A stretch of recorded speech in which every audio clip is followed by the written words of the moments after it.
I'm Madhu Belur. It's indeed a pleasure and honor to be teaching about this topic to you all. So I will cover SVD. SVD means singular value decomposition. QR. QR doesn't have full form. Okay, QR is just QR. SVD is singular value decomposition, but QR factorization does not have full form. Then we will see something about rank. Whatever we say, full rank, not full rank, all that is actually not so much practical. So what is the correct way to say rank? Numerical rank is the correct way, that we will see in more detail. So I am in the control and computing group in electrical engineering department. So this website will have today's talk and also maybe some brief course notes. So this is the outline of the topics I will cover today: singular value decomposition, numerical and exact rank, QR factorization, in particular how to use QR for solving Ax equal to b. Solving Ax equal to b means given A and b, solve for x. Yeah? And also for rank determination, how to use QR factorization. Generally rank determination is always with some tolerance. Eigenvalue computation, something about relative error and floating point error. Then we will do some basics of flop count. Flop means floating point operation. Yeah, so when we calculate determinant, when we calculate eigenvalue, how many operations are required? How many floating point operations? Addition, multiplication, division, subtraction, multiplication by scalar. All of them are floating point operations. Some basics of flop count. Everything that I cover is already known since 20 years. Yeah, nothing is my research material. Everything is there in various books. These are the books I would recommend: Golub and Van Loon, David Watkins, and a book by Trefethen. 3 different books. Okay, all these different authors have very good books. The first one, Golub and Van Loon, is very concise. If you already know the topic, you want to quickly look up, then it is fine. Watkins is good for little detailed explanation. Yeah, if you don't know the topic, you want to study in detail, then Watkins is the right book. Okay, let us first quickly see what is singular value decomposition. Most important in my opinion. So throughout this presentation, we will use the word orthogonal only for square matrices. Okay, square matrices with real entries. R. This R means real numbers. N cross N means N rows, N columns. For real matrices, N rows and N columns which are square, only for those matrices only we will use orthogonal. If the matrix is not square, then orthogonal word doesn't apply. Such a matrix is called orthogonal if its inverse is its transpose. Many matrices are there. Yeah, for example, identity matrix. Yeah, what is the meaning of identity matrix? The size has to be clear from the context. 1, 1, 1, 1. N rows, N columns. Yeah.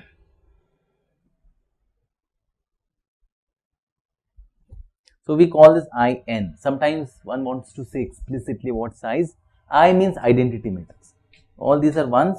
Rest all are zeros. That's why I didn't write. Okay. So this is, of course, its inverse is itself. It is diagonal. So transpose is also same. Of course, this is a simplest example of an orthogonal matrix. What about other examples? Very common example is cos theta, sin theta, minus sin theta. This is another very important example. So how do we know that this is its inverse is its transpose? How shall we do this? Suppose this is our matrix U. So what is U transpose? U transpose means we have to just interchange rows and columns. So diagonal entries remain same place, cos theta. Here we will put minus sin theta. Here we will put plus sin theta. Okay. These both are interchanged. What about its inverse? How do we do inverse of a 2 by 2 matrix? 1 by determinant of A and inside Cofactor. Yeah, cofactor is of course correct in general, but for 2 by 2 we have a simpler formula. Interchange diagonal elements. Swap the signs of diagonal elements. Huh? So if we have A, B, C, D, its inverse will look as D, A, yeah, and 1 by, and that's a determinant. Sometimes it is confusing whether to interchange diagonal elements or whether to swap the signs of diagonal elements and interchange of diagonal elements. Yeah, somebody has some tip how to remember this. There is one rule for off diagonal elements, one rule for diagonal elements. Which rule to apply for which? It's confusing, na? Huh? How many of you have got confused with this? There is one rule, interchange diagonal elements. Another rule, off diagonal elements, swap the sign. There is a swapping sign rule, interchange rule. Which rule to apply to which? If you don't remember, your answer will be wrong. So, does somebody have a tip? So, I will tell you how to remember. Huh? One thing to remember is inverse of diagonal element will be diagonal. First rule. Huh? Inverse of upper triangular element will always be upper triangular. Okay. So, to give an example, if you have 3, 4, 0 and something here. Yeah. If this is a matrix, let's call this P. Then P inverse, we know for sure, this we will call upper triangular. Why? Because these are the diagonal elements. All elements below the diagonal element is 0. So, it is upper triangular. Okay. So, this inverse of upper triangular element will also be upper triangular. I don't know what diagonal elements are, what off diagonal elements are. At least this entry I know is already 0. So, one important rule to remember is upper triangular elements, upper triangular matrix inverse is upper triangular. Diagonal matrix inverse is diagonal again. Lower triangular matrix inverse is lower triangular. So, given this in mind, so we cannot be interchanging off diagonal elements anymore. If you interchange off diagonal elements, then upper triangular inverse will become lower triangular. Okay. So, that is why this we have to interchange only the diagonal elements, and off diagonal elements we have to swap the sign only. If it was 0, it will continue to be 0. Okay. So, this inverse is 4, 3 and that star need not be the same as this star, it will go through little more change, but 1 by 12. Okay, so using those rules, what do we have here? Cos theta, we have minus sin theta and sin theta, and determinant of this is luckily 1. Cos square theta plus sin square theta is equal to 1. So, that is, we checked that the inverse of this particular u is equal to its transpose. There is one very important example of orthogonal matrix. So, we like to think of orthogonal matrices as rotations because of this interpretation. Yeah, because this particular, let me tell you in more detail.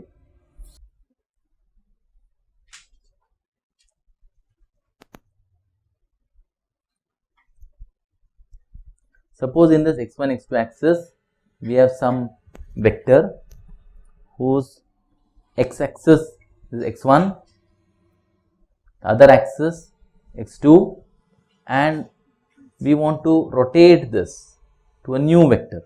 This is our old, this is new. So, if we want to rotate this from old to new, then we can think of a matrix U that depends on this theta. Okay. So, this particular vector from old to new gets rotated by such a orthogonal matrix. Whether it is theta, cos theta, whether this theta is exactly this theta or minus theta, that you take your time and verify. But rotations are coming from such matrices. Okay, that is why many of us think of orthogonal matrices as rotators. So, indeed, Gibbons worked much on this.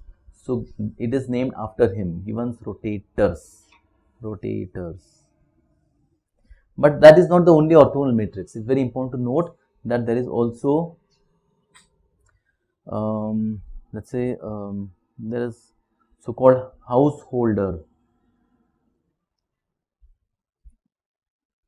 I am trying to say that orthogonal matrices are of two different types. One is rotations, one is reflectors. Cos theta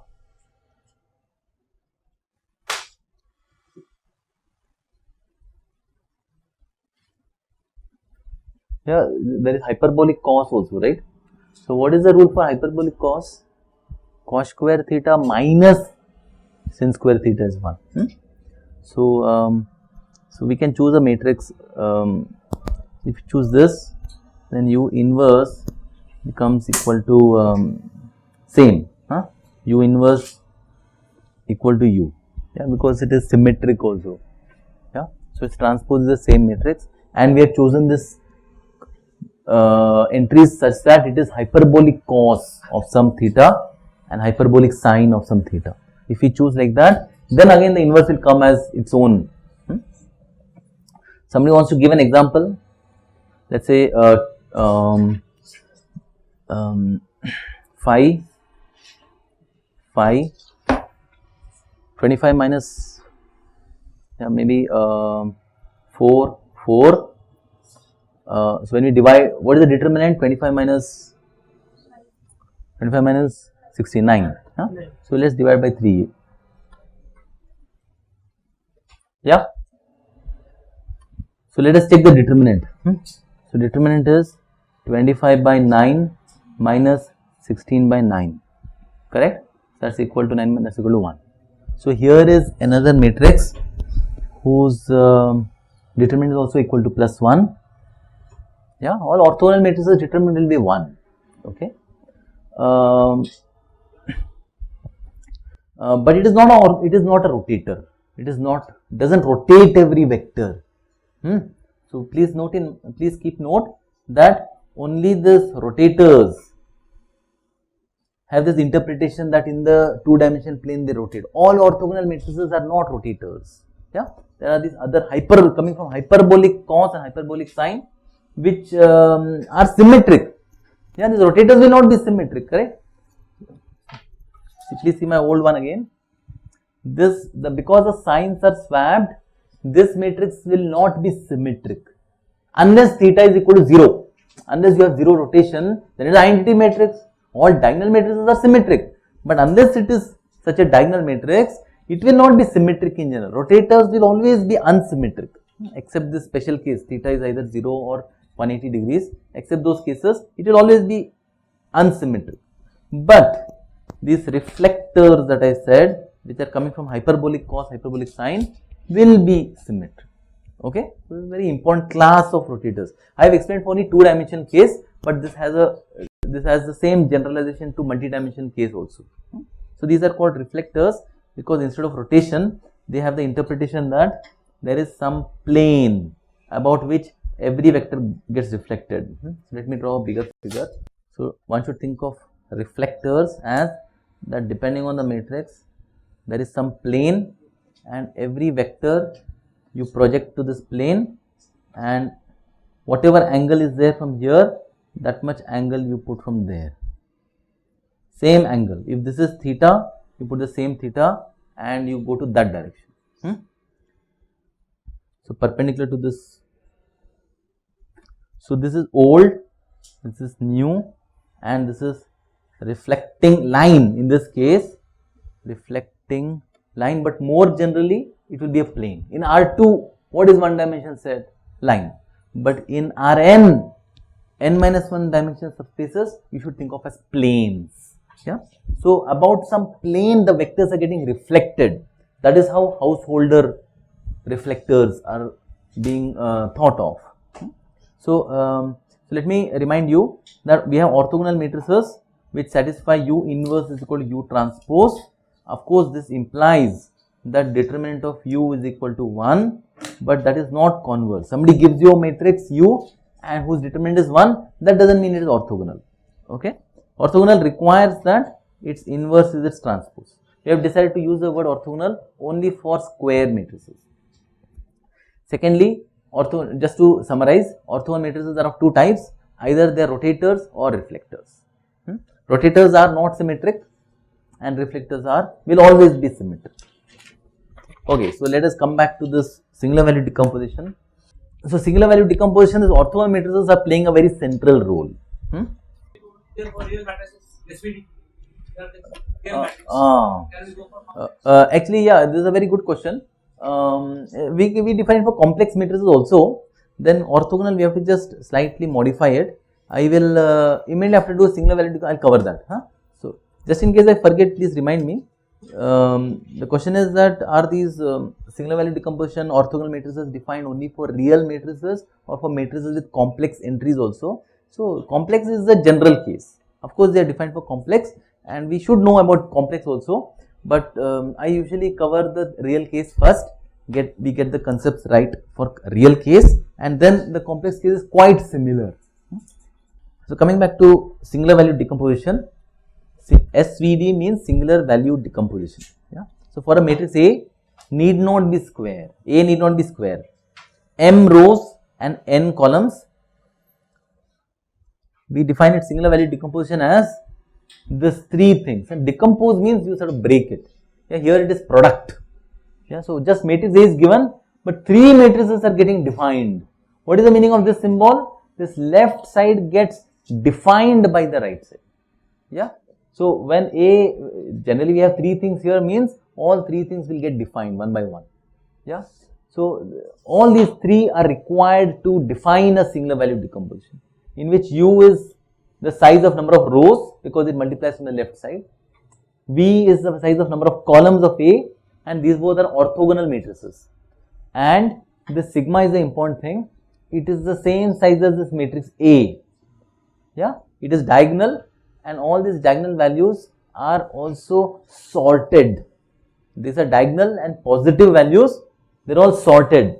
The largest, second largest, etc. up to sigma R. What is this R? This R is the rank of this matrix A. Okay. So the rank cannot be larger than minimum of number of rows and columns. So it is at most the minimum of this.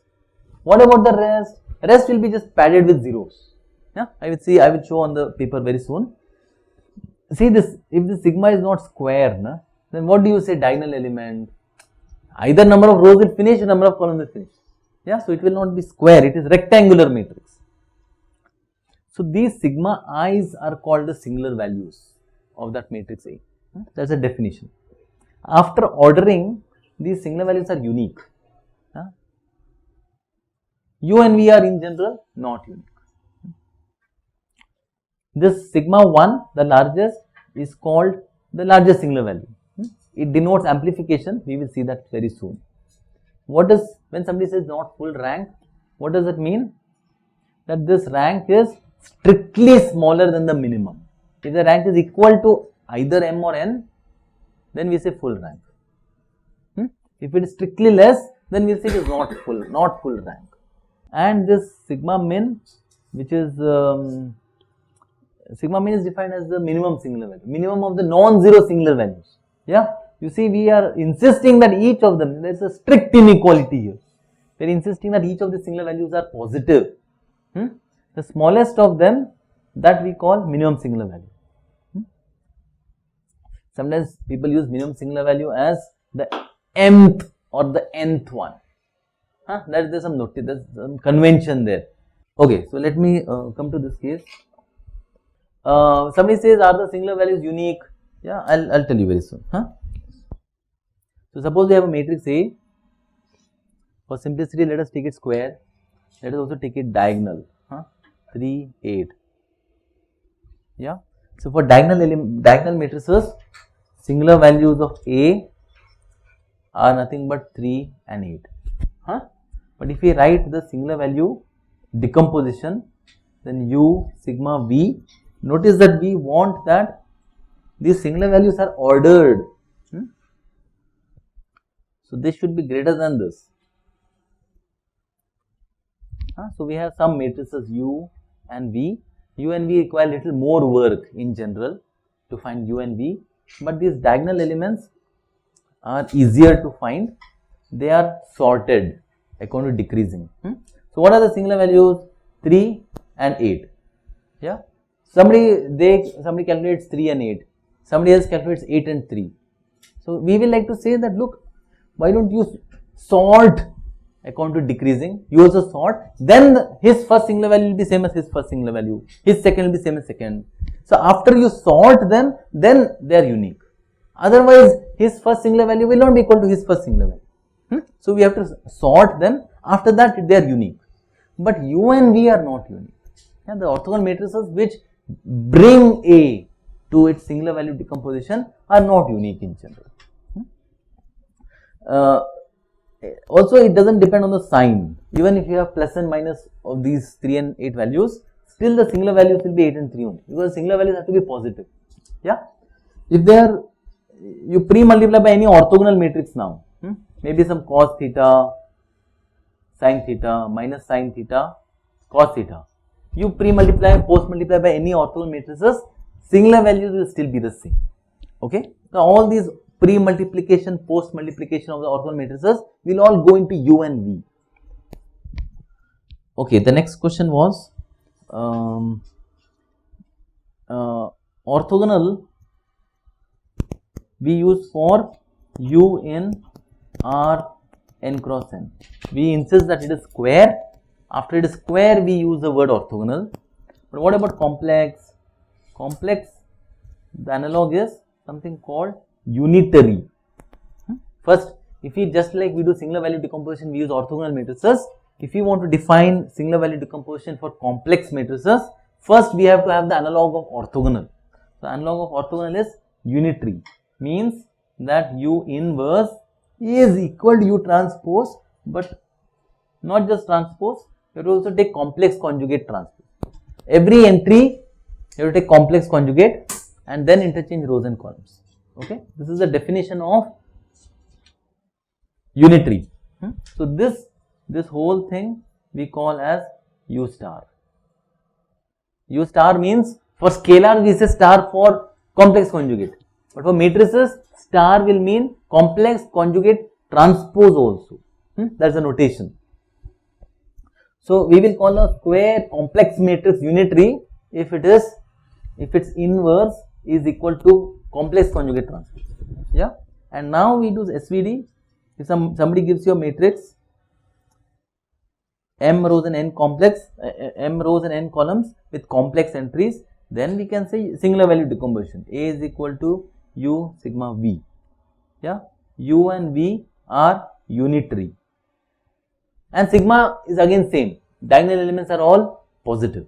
So that is the definition of singular value decomposition for complex matrices. See, for both real and complex, sometimes people use star here.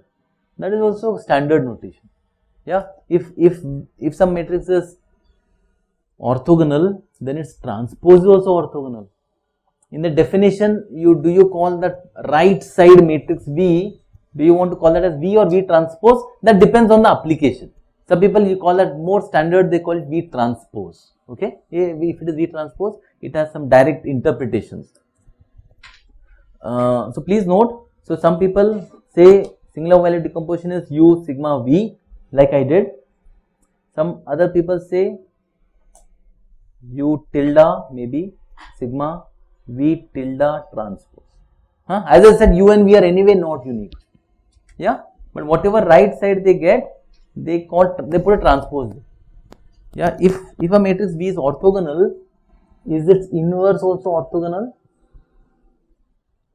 If a matrix is orthogonal, is its inverse also orthogonal? One thing you will verify. Okay, so we have some tutorial problems also to do anyway. Yeah. So if you are given the matrix A, Yeah. How can we go about finding the U and the covariance? It is true that sigma has a covariance interpretation, not so directly, but so actual method to find the singular values requires little more work. Yeah, it is easier to find singular values. To find U and V is little more work. We will try to do that later. Right now it is I can just tell how to do it briefly. If you are given the matrix A, somehow suppose you know U and V.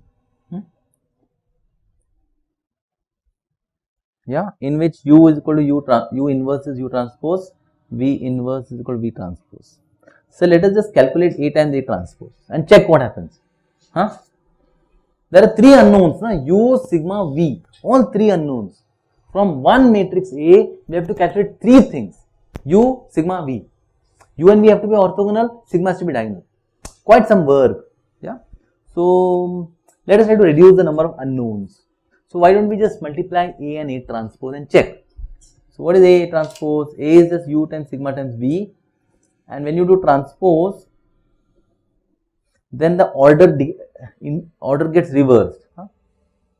When you do this transpose, this thing, then we get V transpose, sigma transpose, U transpose.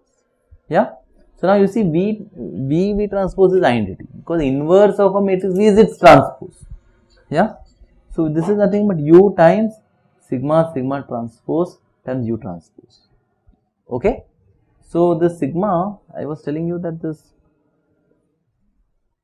suppose our A had 5 rows and 6 columns, then how does it sigma look? Huh? Sigma 1, sigma 2, sigma 3.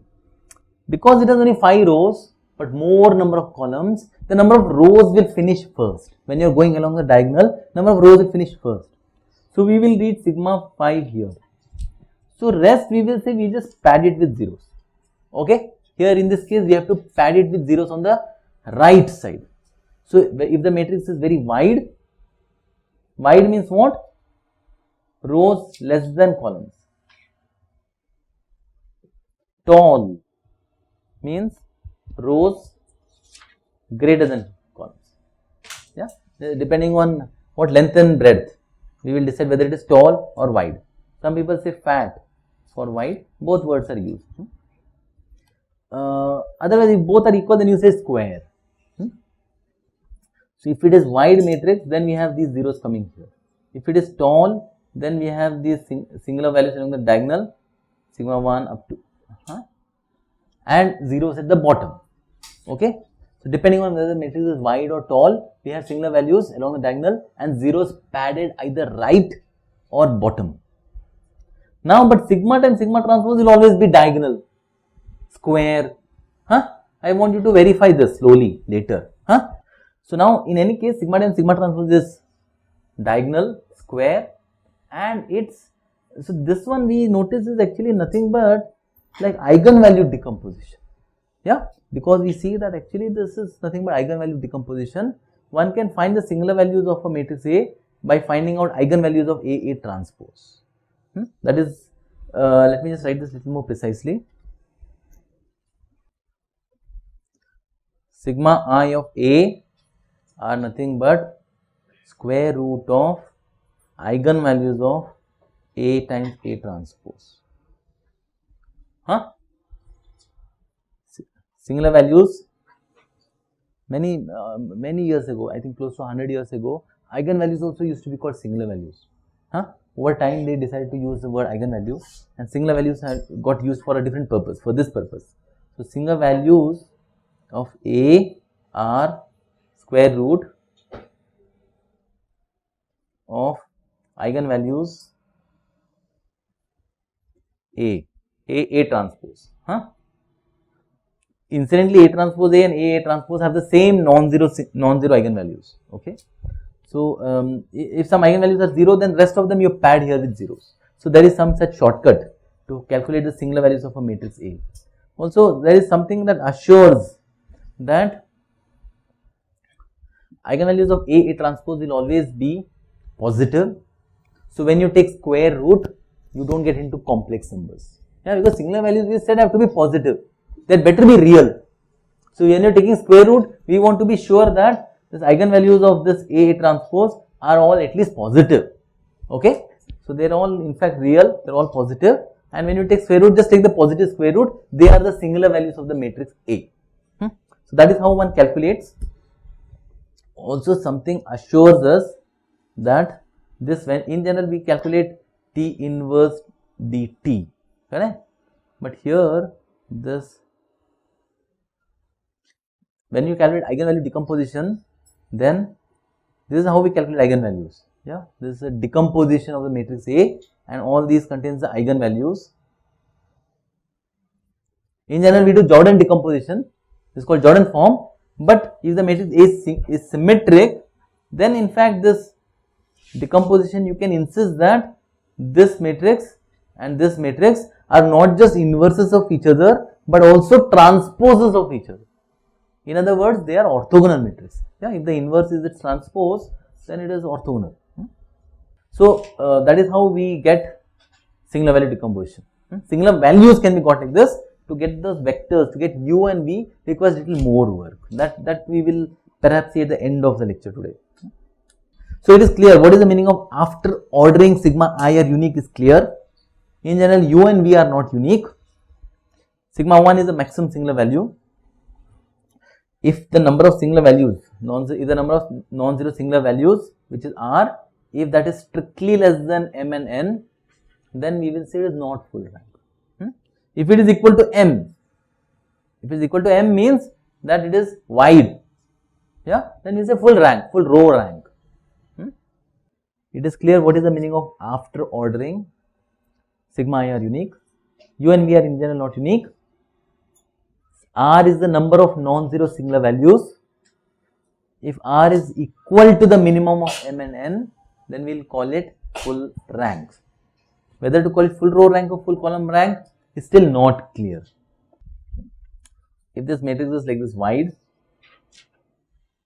maybe let us say 4 rows and 8 columns,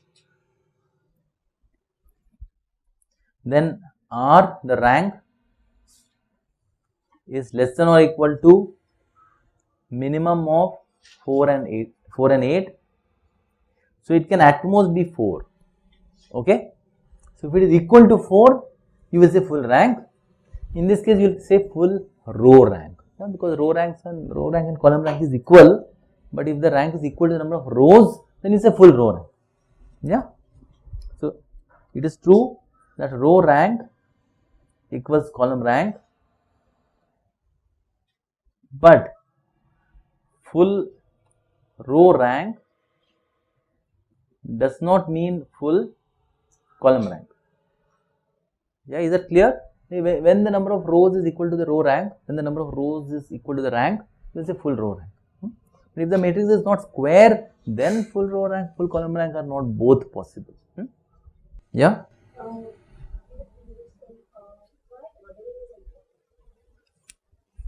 Ordering, to what extent ordering is important depends on the application.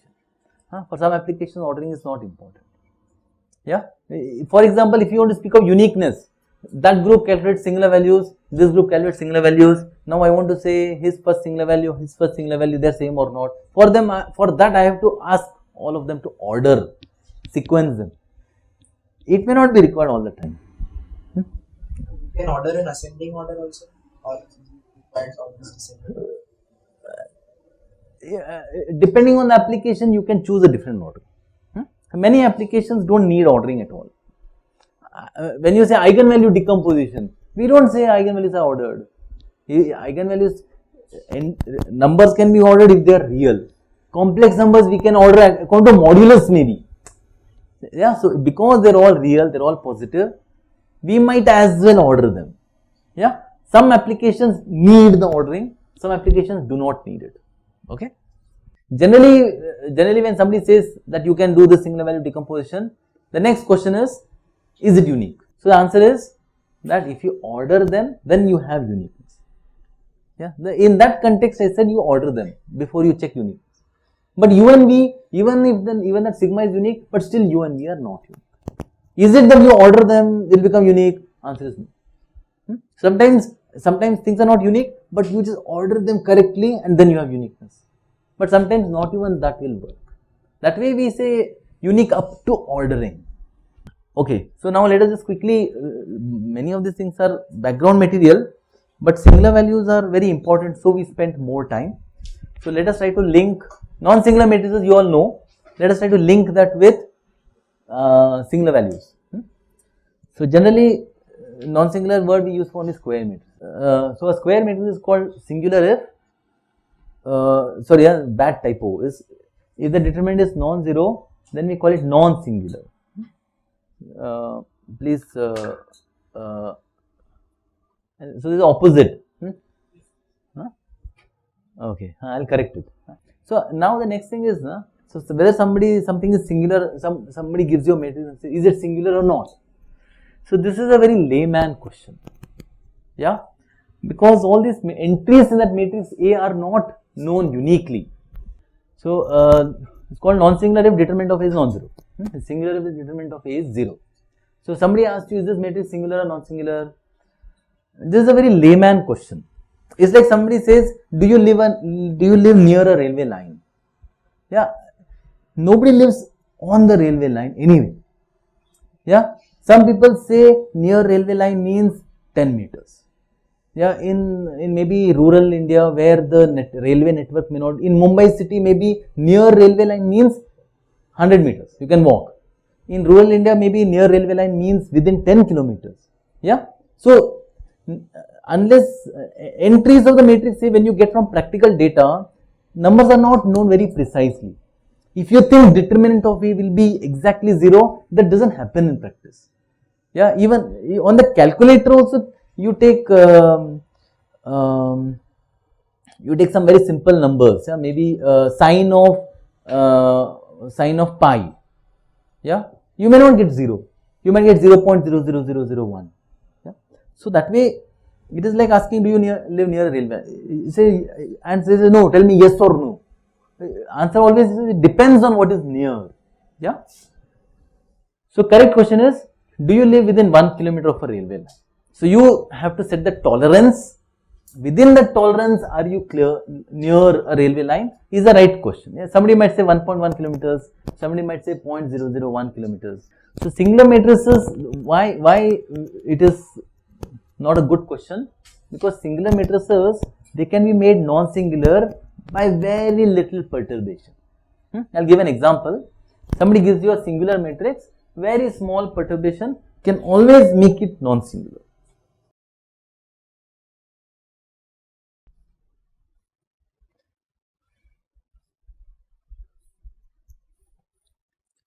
So determinant of A is 0. 24 minus 24. Nothing will be exactly 3 and 4. Integers and all we do only in the classroom. For classroom pedagogic purposes, say, let this. When that matrix comes from practice, this might be 6.001. Yeah, it will not be exactly 6.0000000. If it is even slightly different, you calculate determinant. 24 minus 24.0004. Correct?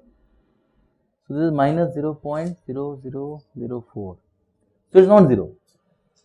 So if the matrix is singular, then very small perturbation can always be found. Yeah, I am not saying every perturbation will make it non-singular, but most perturbations will make it non-singular. You perturb any one entry, it will become non-singular. You perturb 3 entries, 4 entries, randomly you perturb, it will become non-singular. Yeah, so very few matrices are actually singular unless you see carefully. If I say, look, there is this A, B, C, D. Yeah, A value he will choose, B you will choose, C you will choose, D you will choose. We'll plug it and see, it will be non-singular. It's very rare unless you talk to each other. तुमने क्या A choose किया, तुमने क्या, चलो D जो choose करेगा, he will check so that calculation A, D minus B is actually 0. Unless you want together plan it, it will be non-singular. So overall India, you throw a dart on India map, what is the chance that it will fall on a railway line? Very small chance. Yeah. So this is roughly like this probability chance is involved there. More rigorous notion is something called measure. Yeah, it's like what is volume of line in 3D space. In this x, y, z axis, if somebody gives you a line, what is the volume of that line? 0. Like that singular those matrices which are singular, they are occupying 0 volume. Yeah, so randomly when you choose a matrix, then it's unlikely that it will be a singular matrix. Even if it is singular, yeah, inside this, for example, in 3D or in plane, in plane also, in 2D also, what is the volume area? What is the area of a line? 0. So it is like this. So there is this, and this curve. This curve is set of singular matrices. If you are on a singular matrix here, slightly you perturb, you will become non-singular. So given this situation, to ask whether a matrix is singular or non-singular is a naive question. It's a layman's question. Yeah, after we, as soon as we understand what is singular values, etc., it is not the correct question to ask. Whether something is full rank or not, is not correct question. If it is not full rank, very small perturbation will anyway make it full rank. And most matrices obtained from practical data will always have some noise. Yeah, for example, when you calculate the value of pi, it depends on how many digits of accuracy. Yeah, whatever number of digits of accuracy, it will not be exactly pi. That much small error in the data will make it full rank. So not full row rank is very unlikely. So coming back to this, so whether some matrix is singular or non-singular is not the correct, it's an ill-posed question, to be precise. So we should be asking what is the relative distance to singular matrices. That is the correct way to ask the question. So following are equivalent. Somebody gives a square matrix. The following are equivalent means any one statement implies the others. Any one you assume, it implies others. So these are all equivalent to each other. The matrix A is non-singular. The rank of A is full. R is equal to number of rows equal to number of columns. Already we assumed that's equal to the rank. Minimum singular value is greater than 0. All first, second and fourth are already familiar. Yeah, inverse of A exists and it is unique. When it exists, when the inverse exists for a square matrix, it is unique also. You can solve for Ax equal to B. Whenever somebody gives you a B and this matrix A, you can always solve for this X. Yeah, that X is also unique. Oh, that X is nothing but A inverse acting on B. Yeah. Minimum singular value is greater than 0. There is something called condition number. Condition number is the ratio of maximum singular value to minimum singular. This is a definition. I just recall that this symbol means this left side is getting defined by whatever is on the right side. So condition number of a matrix A, which is denoted by kappa of A. This is this Greek letter looking like K is called kappa of A. This is finite. So if the matrix is singular, then this sigma n, the last singular value becomes 0, and this will not be finite, it will be infinity. Yeah. So as soon as it is finite, it means that this matrix is non-singular. These are equivalent to each other. Some of these you already knew. First one, second one, fourth and fifth are familiar. Using whatever singular values etc. we learned, we are just relating it to the familiar content. Third and last statement are relatively new. So what is this link with nearness now? Suppose, yeah, this is a very standard question. So how far you are from the railway line? That question is linked to how close we are to losing rank. Whatever we get data from, maybe we get correlations, we get a lot of measurements from some particular machine, and there is some link that whenever this goes high, this variable goes high, that variable also goes high. Or maybe there is no link. When this variable goes high, that variable doesn't change. There might be independence, there might be dependence. Yeah. So these properties are all captured using singular value decomposition. But as I said, there may not be perfect dependence. Yeah. It's close to dependence. So this we will capture by something called singular value decomposition and minimum perturbation. Suppose somebody gives you the square matrix. Suppose it's already positive. Minimum singular value is positive means non-singular. And they ask how much minimum perturbation is required such that this perturbed matrix is singular. You are trying to fit relations to some data. Somebody gives you some data, but actually there is no relation, it comes out. This says no, some relation might be there. What is the closest relation we will try to fit? When you are trying to fit the closest relation, you are trying to make the matrix singular in a way. Yeah. So I will take an example, it will become clearer. So this is how we will try to formulate the problem. What minimum perturbation you need so that this perturbed matrix becomes singular. When it is singular means there are some linear relations. So we want to say how to measure the perturbation. What is the size of a perturbation? If you know the size, then we can say more or less perturbation, right? You say distance to the railway line means shortest path by which you will perhaps fly and go. There might be a long route to go by auto, but there might be a shortest path. So that we have to measure size of not a path now, but of a matrix, yeah, to answer this question. So singular value decomposition helps in answering this question. So let me tell you why this particular question is important. Suppose you have some matrix A and Ax equal to 0. We want A to be singular. For example, when do we want this A to be singular? This X might be all these temperature, pressure, and maybe altitude maybe. We think that different places have different pressure, different temperature, different altitude. We think all three may not be really independent. If somebody gives us altitude and temperature, most likely we can guess the pressure. Yeah, maybe those three quantities are satisfying some relation, we think. So we say, okay, somebody measure the values, temperature, pressure, altitude at 100 places. You measure at 100 places and from that data we try to fit a relation. Yeah, from that data we try to fit maybe two relations. What is the meaning of two relations? If you have two relations, it means that three variables, only two relations. So as soon as one value is known, remaining two can be found out. Yeah. So if somebody says Ax equal to 0 and A has maybe 3 rows and 5 columns. Yeah. So suppose we say linearly independent rows.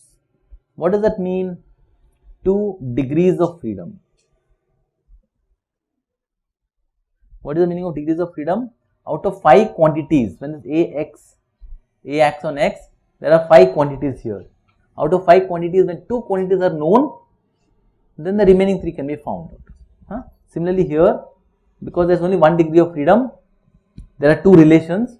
As soon as one quantity is given, maybe just altitude, other remaining 2 can be found out. But when you measure these 100 values, that matrix A will be maybe 3 by 3 and it's non-singular. So we thought there was some relation, we thought there were 2 relations, but now non-singular means what? If you have a non-singular matrix, 3 cross 3 matrix, Ax equal to 0, and if all 3 rows are independent, what is the solution X to this? 0. Yeah, if the matrix A is non-singular, then Ax equal to 0, what does that mean? X equal to 0. Yeah, all 3 quantities would have to be known. So there is a problem here. So we say, no, but there was some relation.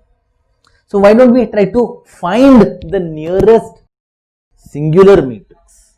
Is that clear? So suppose this matrix A is given.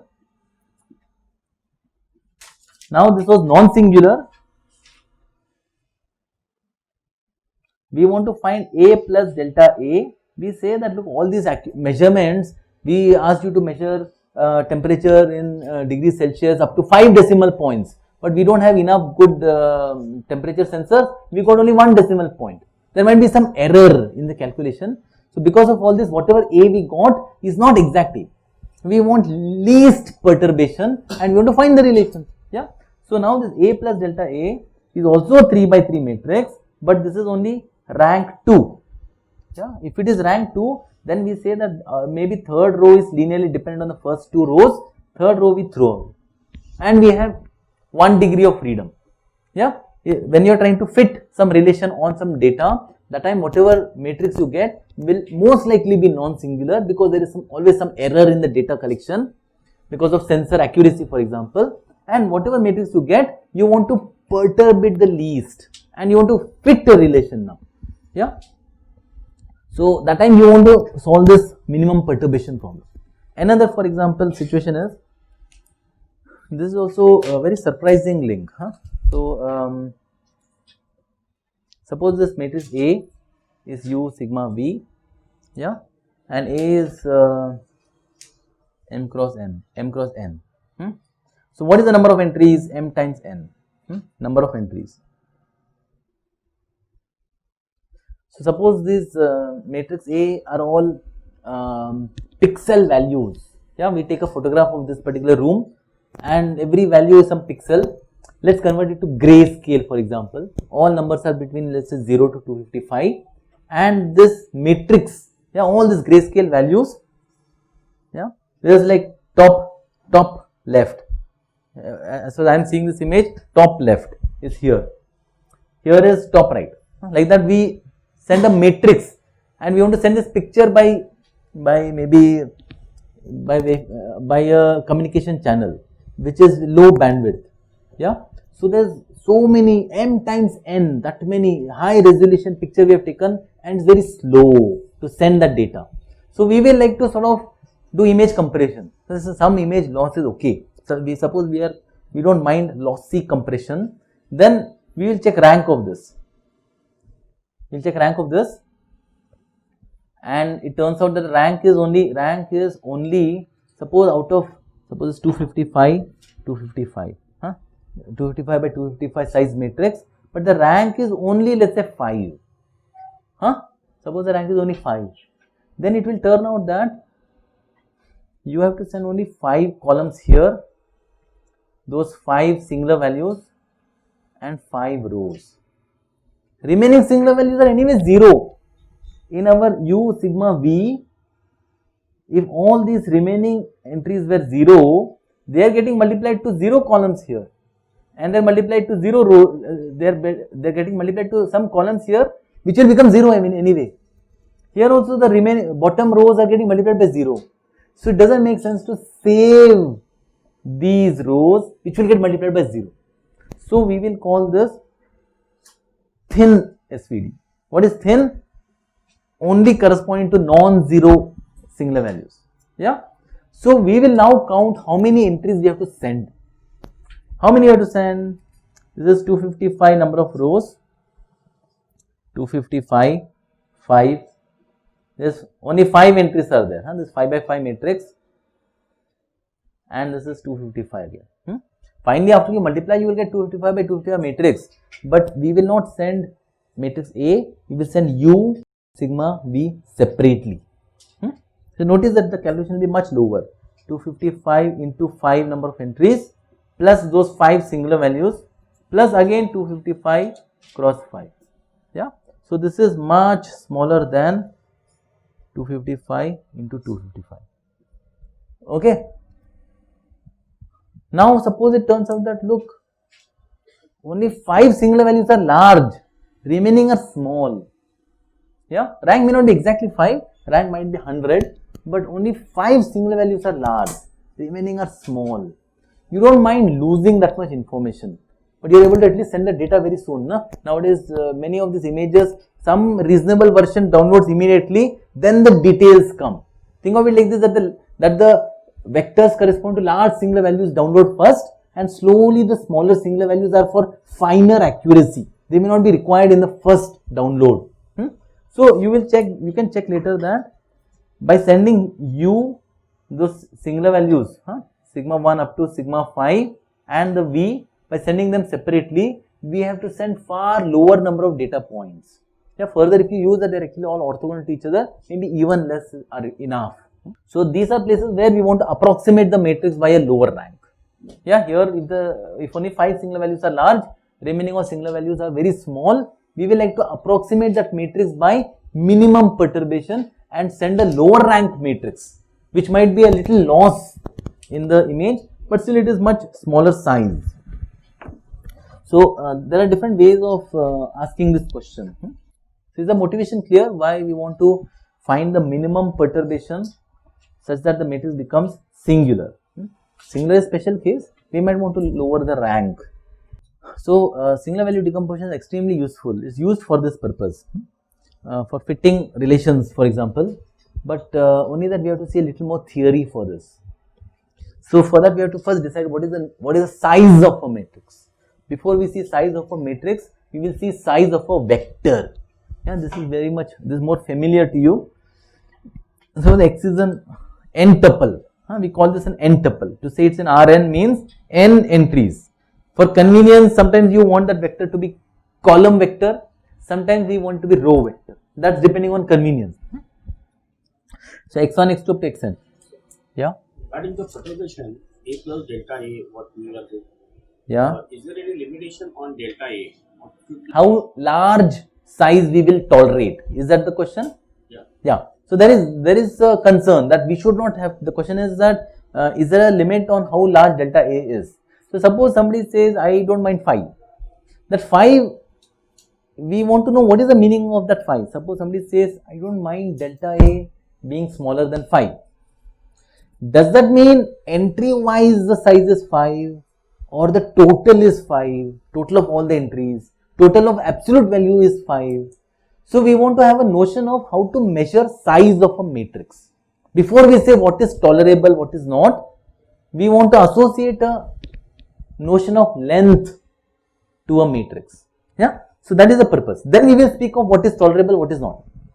Whether when somebody says that 5 is acceptable, we don't know whether entry by entry perturbation by 5 is allowed or the total of all the perturbations is 5. Now there are different ways. Some people might want total, some people might want entry by entry.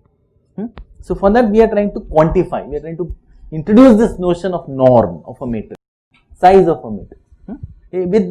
With that question, to answer that question only we are introducing this notion of norm. So before we answer for a matrix, we will first ask the question for a vector.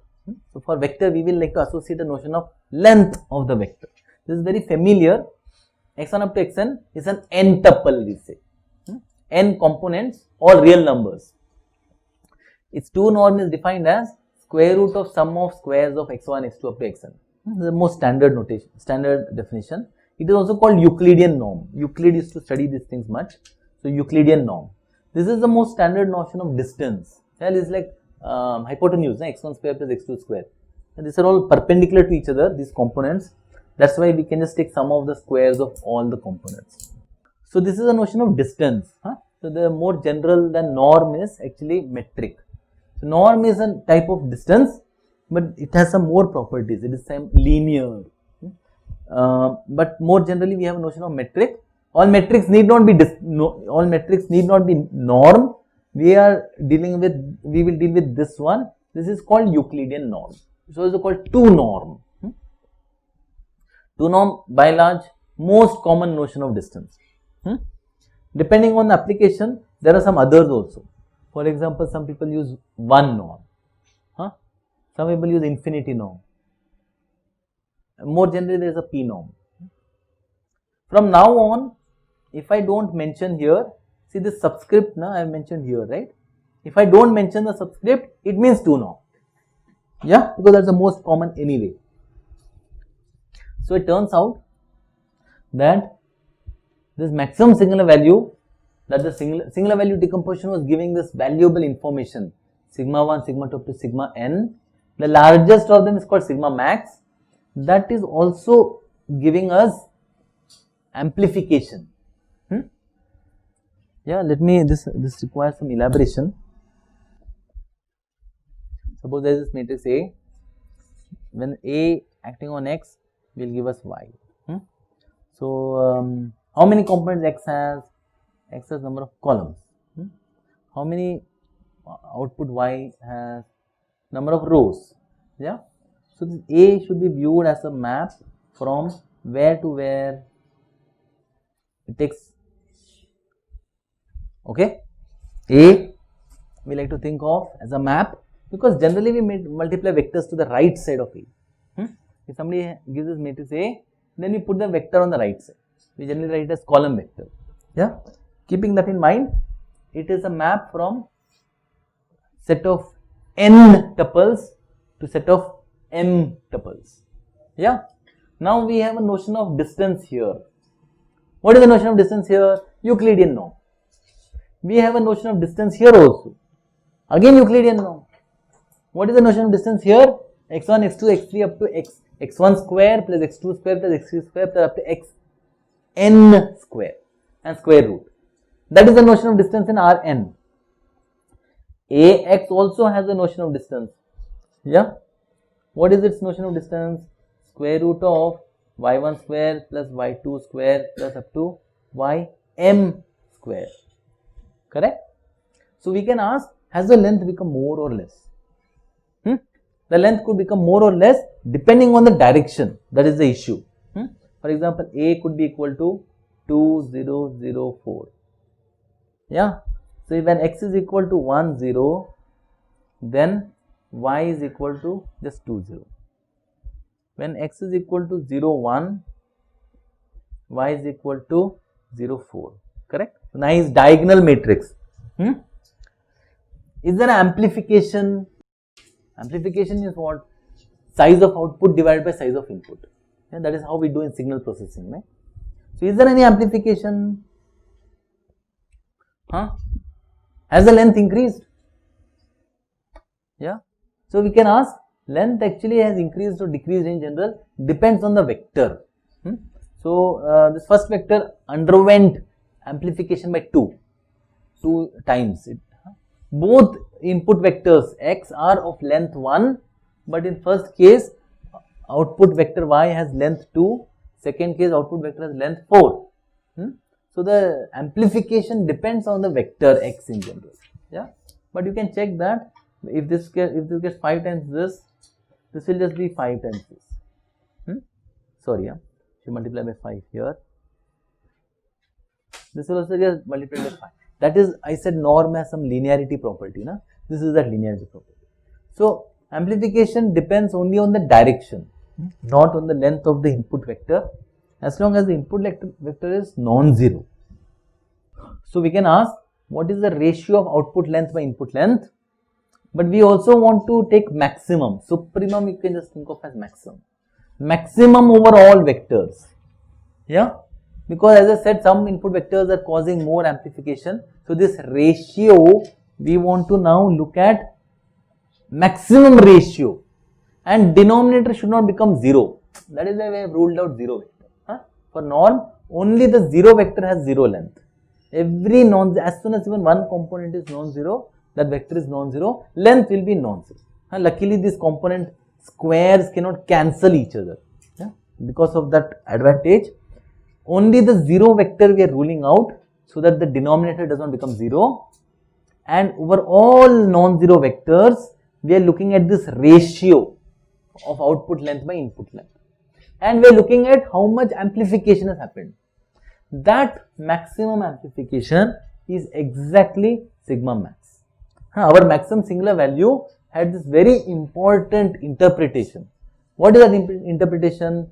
Across all vectors, look at it like this, depending on our backgrounds, I have a test here, then we look at who learned how much. So some students would learn more, some students would learn less. We look at ratio, how much they learned divided by how much they learned, how much they knew before. That ratio might be different for different people. Yeah. So now look at the maximum such ratio. That we will say is a property of that matrix A. Yeah.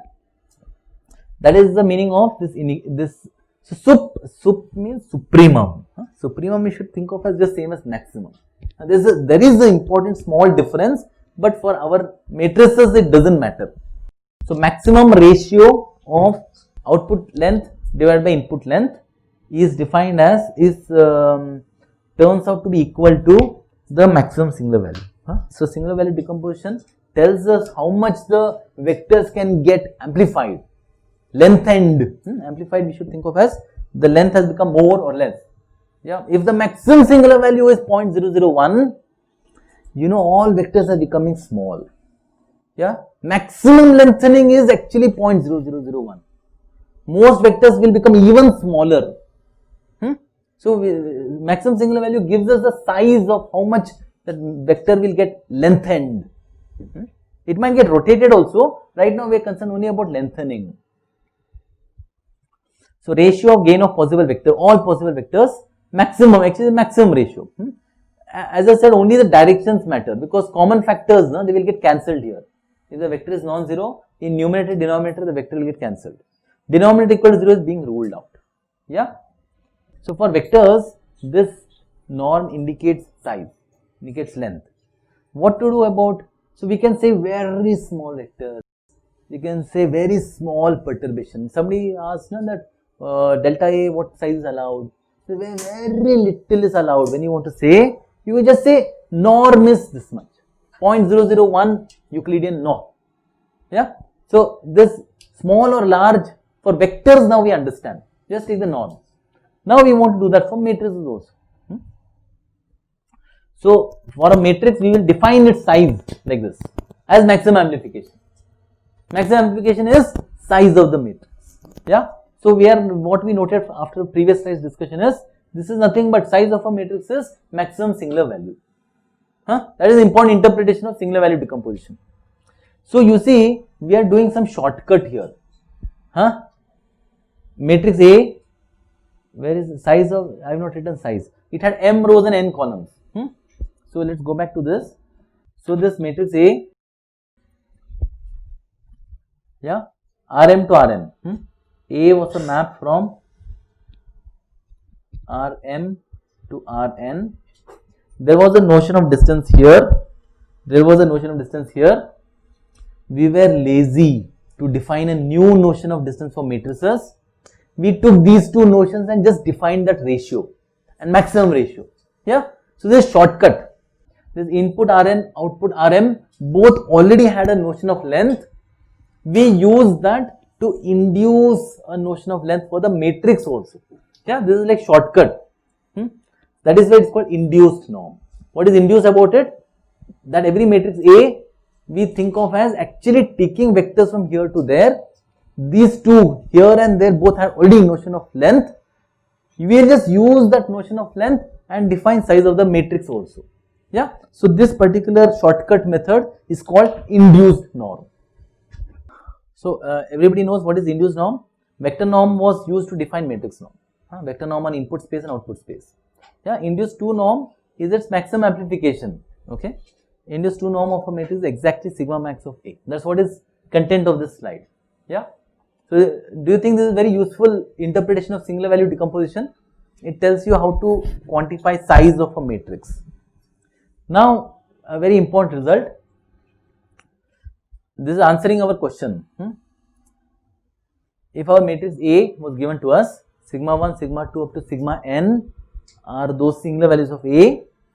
Now you take that minimum singular value and take any matrix whose norm is strictly less than this, then that perturbed matrix will also be non-singular. This is telling us that if your house is 1 kilometer away from the railway station and you walk only 600 meters, you can't reach a railway station.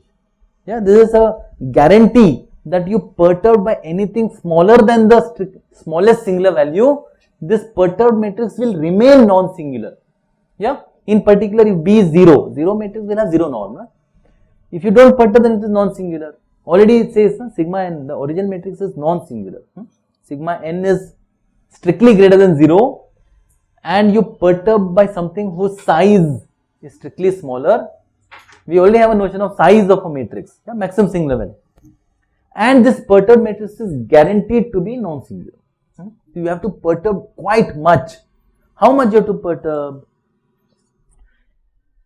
If you carefully choose, then there is some delta A whose maximum this norm for matrix means maximum singular. This is what we saw in the previous one.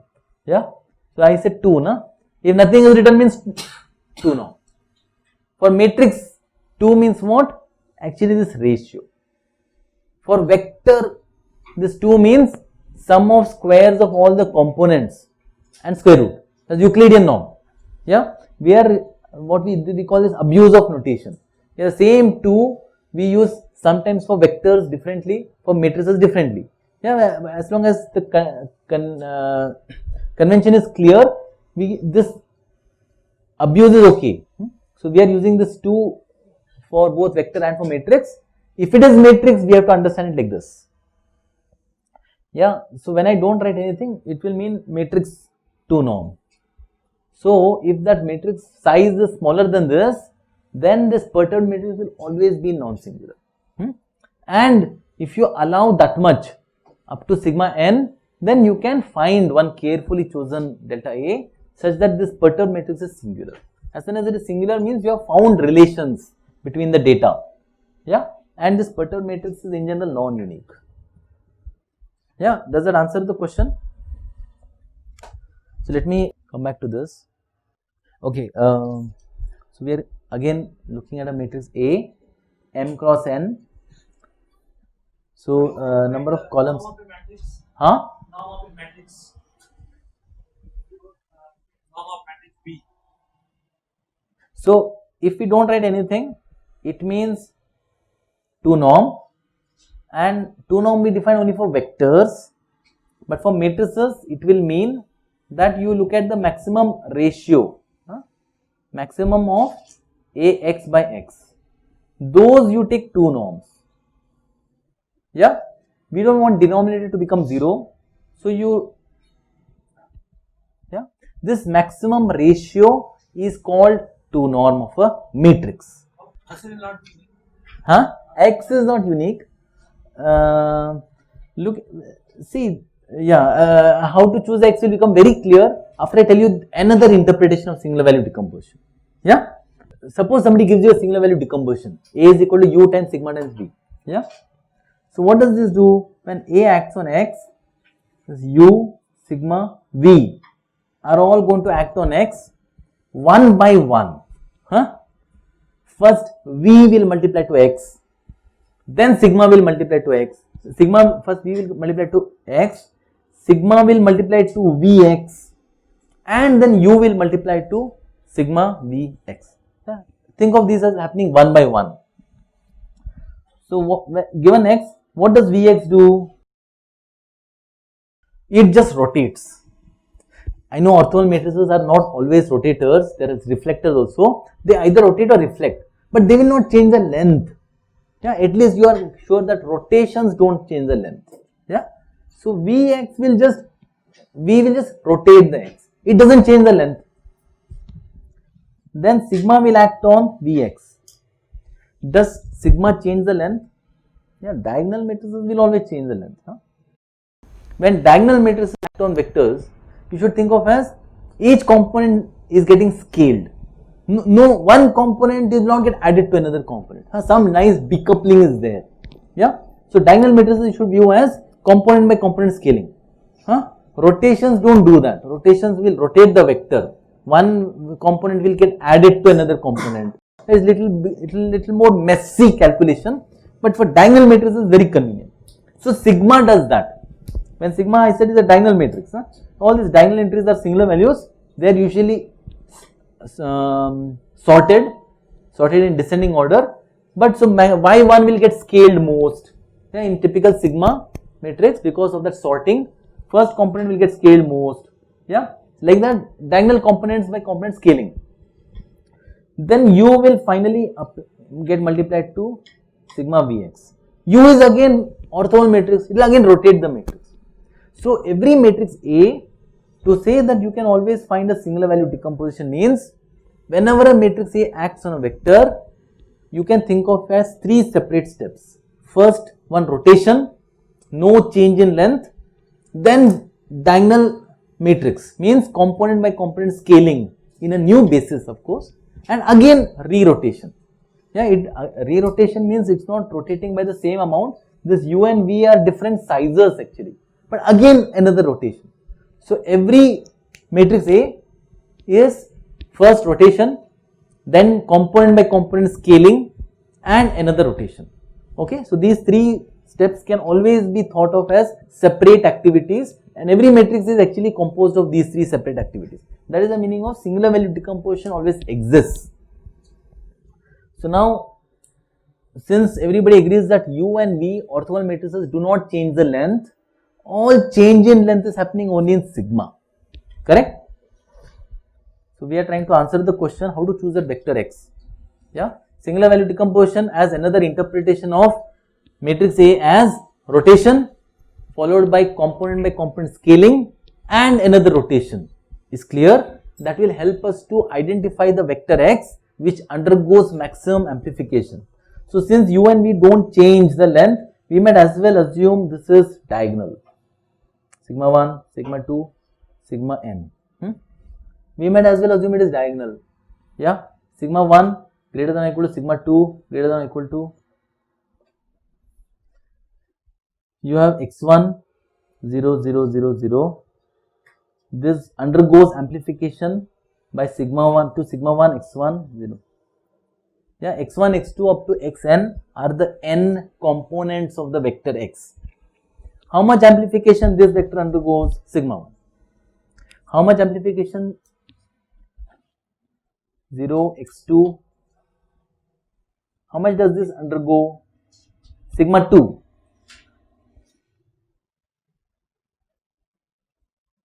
So which vector undergoes, now you look at the ratio, right? We look at the ratio to find out the 2 norm. So which vector undergoes maximum amplification? Yeah, 1 0 0 0 is a vector that undergoes maximum amplification. Not just 1, 11, 110. Yeah, any vector which has first component non-zero and rest all components 0 is undergoing maximum amplification. That is the candidate for that maximum ratio. Which candidate is undergoing minimum amplification? 0 0 0 1. Last component non-zero will undergo minimum amplification. Minimum amplification means sigma n. The sigma n is the smallest singular value. Yeah. Okay, we'll start the next topic immediately after the break.